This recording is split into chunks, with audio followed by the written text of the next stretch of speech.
আসসালামু আলাইকুম ওয়া রাহমাতুল্লাহি ওয়া বারাকাতু।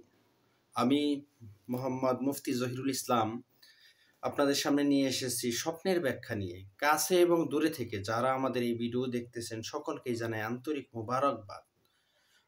আমরা বিভিন্ন সময় বিভিন্ন প্রকারের স্বপ্নে দেখে থাকি, এগুলোর ব্যাখ্যা নিয়ে আমরা বিচলিত হয়ে যাই। আমরা যদি স্বপ্নে দেখি, স্বপ্নে পেয়ারা গাছ অথবা পেয়ারা স্বপ্নে দেখি, তাহলে এর কি ব্যাখ্যা হবে?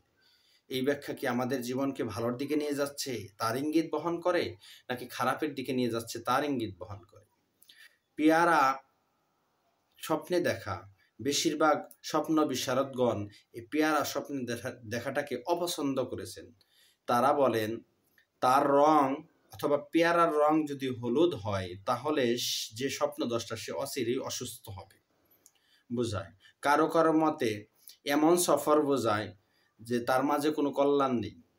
যে স্বপ্নদ্রষ্টা সে ব্যবসায়ীর কাজে হোক আর যেখানেই হোক সফর করবে বা বিদেশে প্রবাসী হোক গেলে যদি পেয়ারা দেখে থাকে তাহলে তার সেই সফরে সে কোনো কল্যাণ বই আনতে পারবে না। সে ব্যাপারে কেউ কেউ কবিতাও পেশ করে বলেছেন, পেয়ারা গাছ এমন জ্ঞানী ব্যক্তির লক্ষণ যার দ্বারা কোনো উপকার হয় না, যার দ্বারা কোনো উপকার লাভ হয় না। কারো কারো মতে পেয়ারা স্বপ্নে যে অবস্থায় দেখুক স্বপ্নদ্রষ্টার জন্য খুব ভালো, কেননা তার ফরাসি নাম হলো নাইউন, যার অর্থ কল্যাণ। কেউ কেউ বলেন ব্যবসার জন্য তা অনেক লাভবান হওয়ার অর্থ বহন করে।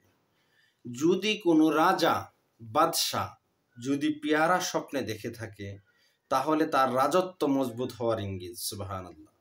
স্বপ্নে পেয়ারা নিংড়াতে দেখলে অথবা পেয়ারা নিংড়িয়ে রস বের করতে দেখলে স্বপ্নদ্রষ্টা ব্যবসার উদ্দেশ্যে সফর করবে এবং লাভ পাবে।